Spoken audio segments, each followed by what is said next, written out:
Bismillahirrahmanirrahim. Assalamualaikum warahmatullahi wabarakatuh. Hamdan li rabbil alamin, wassalatu wassalamu ala asyrafil anbiya'i wal mursalin wa ala alihi wa sahbihi ajma'in. Asyhadu an la ilaha illallah wa asyhadu anna Muhammadar Rasulullah. Allahumma salli ala Muhammad wa ala ali Muhammad kama sallaita ala Ibrahim wa ala ali Ibrahim. Amma ba'd. Qala Allah Ta'ala fi kitabihil karim, a'udzu billahi minasyaitonir rajim. Bismillahirrahmanirrahim. Istaghfiru rabbakum innahu kana ghaffara.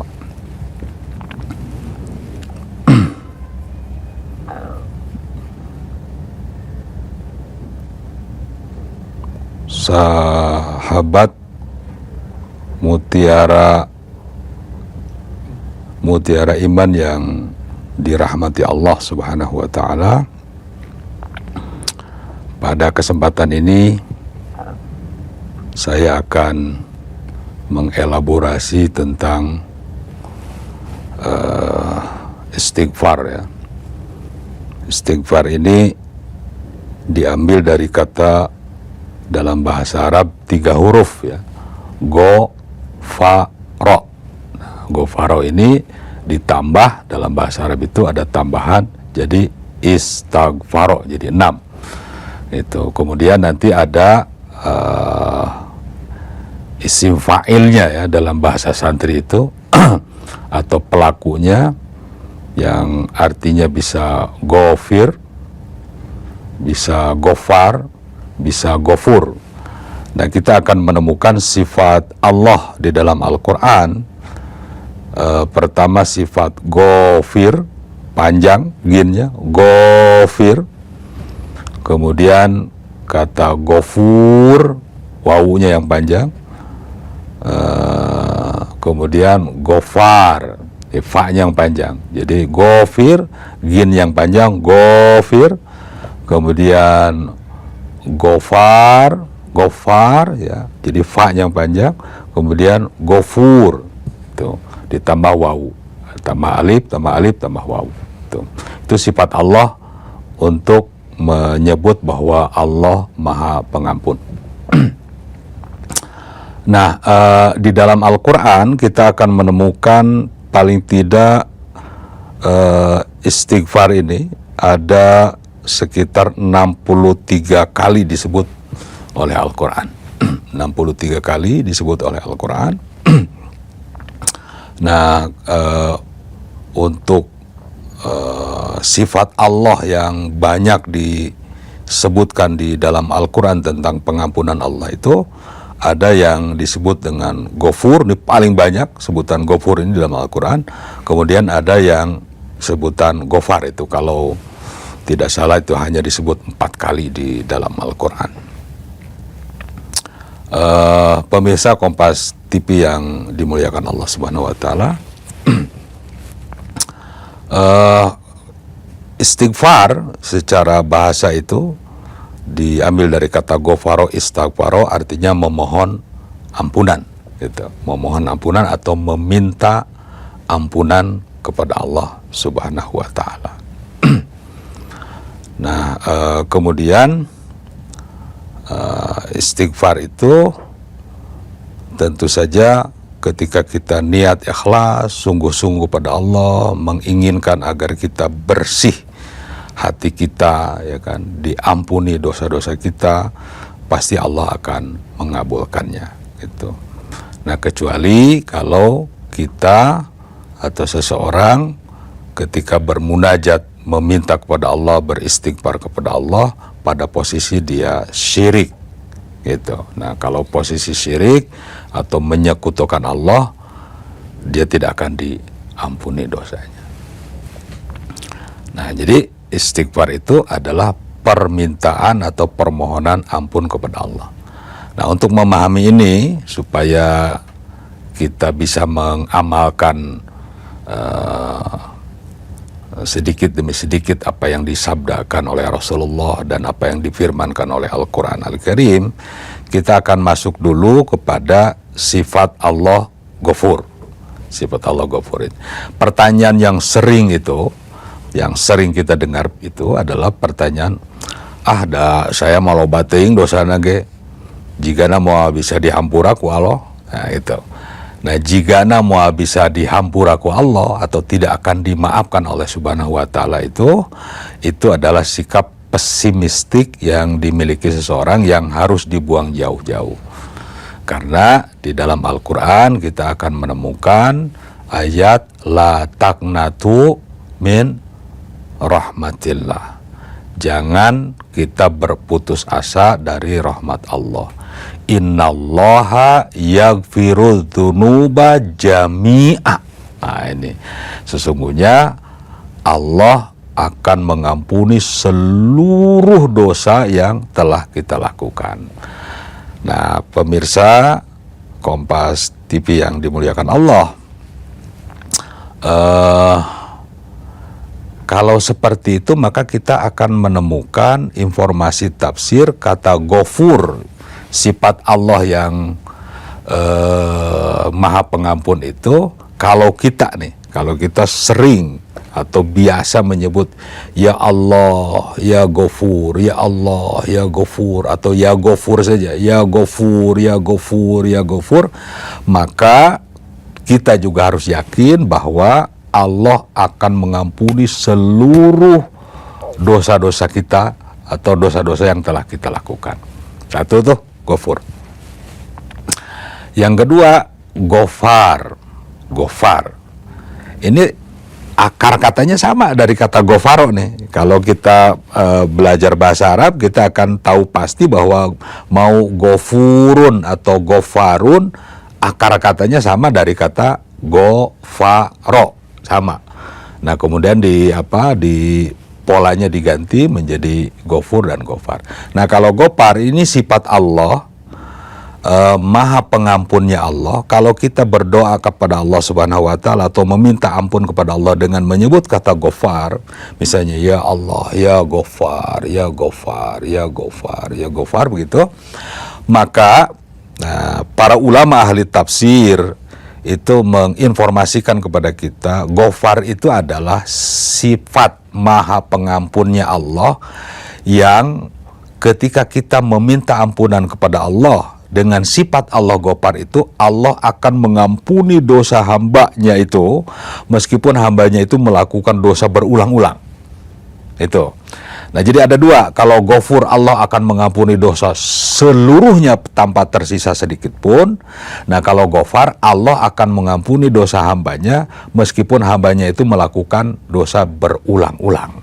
Nah, itu. Nah, saya kira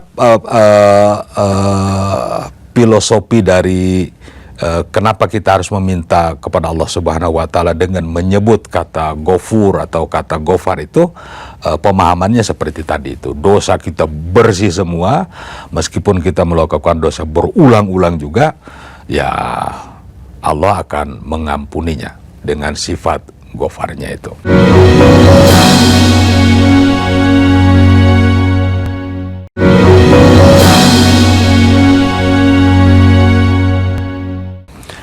Nah, pertanyaan berikutnya sering muncul itu, apakah istighfar itu hanya meminta ampun kepada Allah tapi tidak ada efeknya, atau tidak ada hal lain yang ketika kita beristighfar kepada Allah itu kemudian ada yang efek-efek yang menyertai terkabulnya istighfar itu. Nah, itu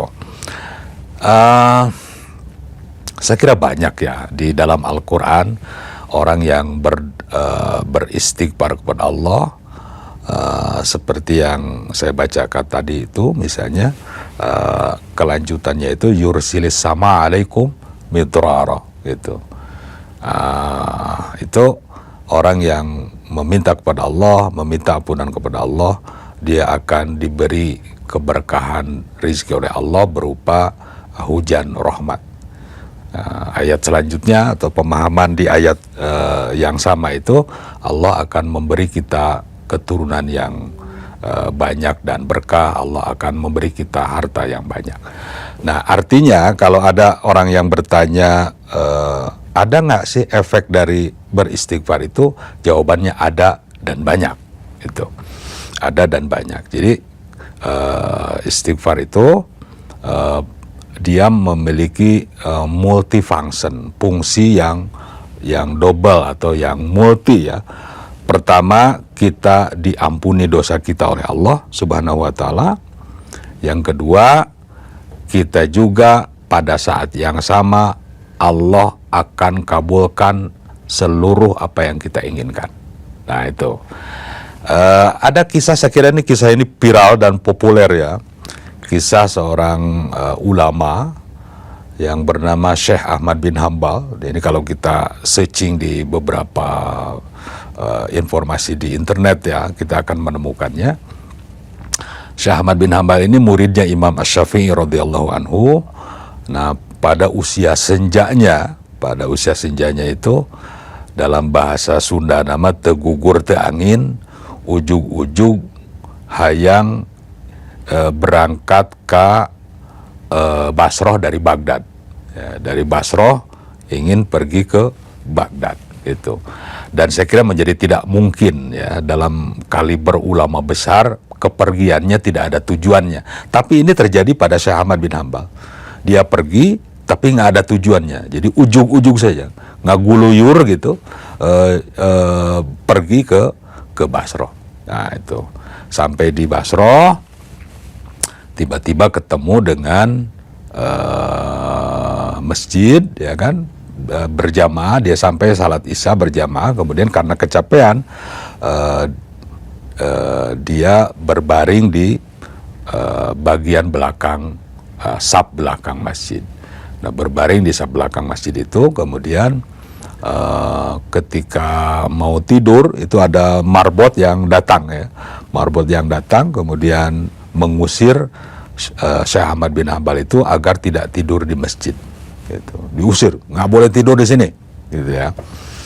Nah, kemudian Syekh Ahmad bin Hambal itu keluar masjid dan mencoba terlentang lagi di teras masjid. Di teras masjid pun dikejar sama marbotnya untuk tidak tidur atau beristirahat di teras masjid. Didorong-dorong ya. Syekh Ahmad bin Hambal itu didorong-dorong oleh marbot agar keluar dari masjid itu. Pada proses didorongnya Syekh Ahmad bin Hambal keluar dari masjid itu, kemudian dilihat oleh seorang pembuat tukang roti. Nah, saya kira di sini nih momentumnya. Kasihan banget tuh kakek-kakek gitu ya, didorong-dorong gitu, udah kelihatannya letih banget ya. Nah, akhirnya dipanggil lah kakek-kakek itu, kek gini aja lah, mending daripada dorong-dorong tuh sama marbot, mending nginep aja dan tidur di rumah saya, kata pembuat roti itu. Akhirnya ngikut masuk ke rumahnya. Setelah masuk ke rumahnya, Syekh Ahmad bin Hambal itu menyaksikan pembuat roti, setiap membuat adonan rotinya itu dia membaca istighfar. Misalnya ada roti dibuat pada hari itu 500 biji, maka berarti 500 istighfar. Misalnya begini, Astagfirullahaladzim, satu tuh. Astagfirullahaladzim, 2 roti. Astagfirullahaladzim, 3 roti. Astagfirullahaladzim, 4 roti misalnya. Nah, seperti itu. Nah, kemudian, nah ini yang mengharukannya di sini nih. Yang mengharukannya, setelah selesai membuat roti, tukang roti itu ditanya sama Syekh Ahmad bin Hambal, sambil tukang roti itu tidak tahu bahwa yang bertanya itu Syekh Ahmad bin Hambal. Kata Syekh Ahmad bin Hambal, Cep, ari Cep tiap nyieun roti teh nah make istighfar segala rupa. Itu faidahnya apa sih? Ya kan? Hikmahnya apa sih? Kedahsyatannya apa sih? Istighfar itu? Ya, kata pembuat roti itu begini katanya. Ini aneh udah baca istighfar ini 20 tahun lebih nih. 20 tahun lebih. Seluruh atau setiap apa yang aku inginkan itu dikabulkan sama Gusti Allah. Dikabulkan sama Gusti Allah. Semuanya. Nah kata Syekh Ahmad bin Hambal, ya coba ceplah korehan beren ayah hiji dua manu can di ijabah ku Allah. Udah semua sudah diijabah. Adalah satu mah gitu. Itu maksa tuh Syekh Ahmad bin Hambal itu. Nah kemudian tiba-tiba pembuat roti itu mengatakan, oh iya ada satu lagi yang belum Allah kabulkan itu dengan maunat istighfar itu adalah saya pernah ke Baghdad 2 kali. Ke Baghdad 2 kali ingin menemui seorang ulama besar namanya Syekh Ahmad bin Hambal, tapi tidak bertemu pada waktu 2 kali ke Baghdad itu. Siapa? Kata Syekh Ahmad bin Hambal. Mau ketemu siapa itu ke Baghdad?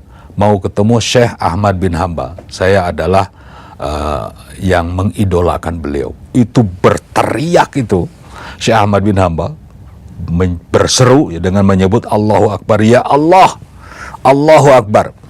Ini yang engkau menyeret-nyeret aku dari Baghdad ke Basra, ingin mengabulkan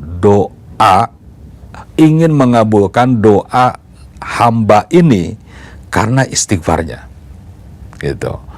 Nah jadi kalau kita beristighfar, tentu saja pada tujuannya adalah kita dibersihkan dosa kita oleh Allah. Dengan istighfar itu pada saat yang sama kita akan disayangi oleh Allah dengan kesananya bahwa apa yang kita inginkan seluruhnya Allah kabulkan. Nah itu, jadi ada 2 fungsi istighfar itu, tetapi tentunya yang keduanya tidak boleh dibunyikan. Fungsi yang keduanya, fungsi yang pertama saja, ya Allah, mohonkan aku memohon ampun kepada Engkau, ampuni dosa-dosaku ya Allah, gitu. Nah jadi tidak dibunyikan itu, ya Allah aku istighfar padamu misalnya, tapi aku juga mau rizki. Nah rizkinya itu nggak usah dibunyikan, nggak usah. Tetap saja kita mohon ampun kepada Allah, gitu, atas dosa-dosa kita yang kecil, dosa-dosa kita yang besar, supaya diampunkan oleh Allah Subhanahu wa Ta'ala, ya khususnya meminta ampunan pada bulan Ramadan ini.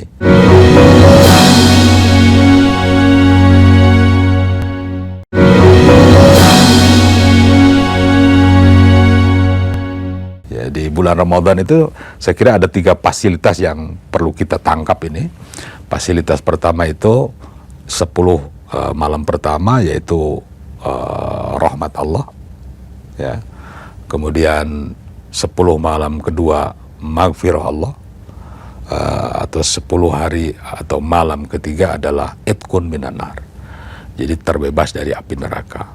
Nah karenanya kita memanfaatkan momentum di bulan Ramadan ini bahwa beristighfar kepada Allah Subhanahu wa Ta'ala itu adalah fasilitas yang Allah pasti akan ampuni seluruh dosa-dosa kita. Nah saya kira itu, pemirsa Kompas TV yang dimuliakan Allah, itulah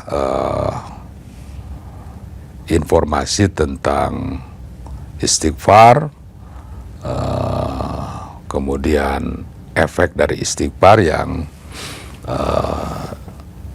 ada, yang saya temukan di dalam kitab-kitab suci Al-Quran maupun As-Sunnah ya. Nah kemudian kita masuk pada terus apa istighfar yang perlu kita baca. Saya kira banyak ini ya istighfar yang bisa kita baca ini. Salah satunya adalah istighfar Astaghfirullahaladzim alladzi la ilaha illa huwal hayyal qayyum wa atubu ilaih. Ini seringkali agak keliru ya ketika membacanya, karena struktur bahasa Arab itu ya harus diikuti ya sesuai dengan aturan bahasa Arab. Nah ada yang bacanya tidak seperti itu. Nah bacaan yang benar itu Astaghfirullahaladzim alladzi la ilaha illa huwal hayyal qayyum, bukan hayyul qayyum. Nah biasanya ada yang hayyul qayyum itu. Jadi astagfirullahaladzim alladzi la ilaha illallah hayyul qayyum. Nah itu keliru sesungguhnya. Yang benar adalah al hayyul qayyum sesuai dengan struktur sintaksis bahasa Arab. Nah itu. Yang kedua yang biasa kita baca untuk beristighfar itu adalah istighfarnya Nabi Yunus, Dhunnun ya. Nah ini istighfar ini dahsyatnya. La ilaha illa anta subhanaka inni kuntu minaz zalimin. Itu. La ilaha illa anta, tidak ada Tuhan kecuali Engkau ya Allah. Subhanaka, maha suci Engkau. Inni, sesungguhnya aku, kuntu, dulunya, minaz zalimin, termasuk orang-orang yang berbuat zalim. Nah ini ada hadis dari Rasulullah SAW, kata Rasulullah, barang siapa seseorang berdoa dengan doa yang tadi itu, la ilaha illa anta subhanaka inni kuntu minaz zalimin, maka pasti Allah akan merespon, menjawab atau mengabulkan doanya. Yang ketiga yang biasa kita lantunkan doa istighfar itu adalah doanya yang ada di penghujung terakhir surat Al-Baqarah. Rabbana la tu'akhidna in nasina au akhtana. Rabbana wa la tahmil alaina isran kama hamaltahu ala alladhina min qablina. Rabbana wa la tuhamilna ma la taqata lana bih wa'fu anna waghfir lana warhamna anta maulana fansurna alal qaumil kafirin. Ini doa yang muncul, direkam atau ada di dalam Al-Quran yang tentu saja ketika kita membacanya kita akan mendapat pahala dari Allah. Kemudian ketika kita membacanya ada efek-efek doa yang tersirat di dalam doa itu, yaitu kita akan dimudahkan dalam segala urusan. Saya kira ini akan berpulang pada penafsiran ayat-ayat Al-Quran dan Sunnah Rasulullah SAW. Kemudian kita juga akan menemukan doa yang sangat banyak di dalam Al-Quran yang berkaitan dengan istighfar. Itu saja pemirsa Kompas TV yang dimuliakan Allah Subhanahu wa Ta'ala. Jadi istighfar itu adalah permohonan ampun kepada Allah. Kemudian sifat Allah beristighfar itu ada dua, ada Ghafar, Ghafur, kemudian dasar dari sifat Allah pemaaf itu ada kata Ghafir. Kemudian kita beristighfar kepada Allah Subhanahu wa Ta'ala karena memang diperintah untuk beristighfar. Selanjutnya adalah redaksi-redaksi istighfar di dalam Al-Quran dan As-Sunnah, tinggal kita telusuri saja. Mudah-mudahan ada manfaatnya. Kita berdoa kepada Allah Subhanahu wa Ta'ala, mudah-mudahan seluruh dosa-dosa kita diampuni sama Allah Subhanahu wa Ta'ala. Allahumma salli wa sallim wa barik ala sayyidina Muhammadin wa ala alihi wa sahbihi ajmain. Amin ya Allah. Rabbana la tu'akhidna in nasina aw akhtana. Rabbana wa la tahmil alaina isran kama hamaltahu ala alladhina min qablina. Rabbana wa la tuhammilna ma la taqata lana bih. Wa'fu anna waghfir lana warhamna anta maulana fansurna 'alal qaumil kafirin. Rabbana atina fid dunya hasanatan wa fil akhirati hasanatan wa qina adzaban nar. Subhana rabbika rabbil izzati amma yasifun. Wassalamun 'alal mursalin walhamdulillahi rabbil alamin. Assalamualaikum warahmatullahi wabarakatuh.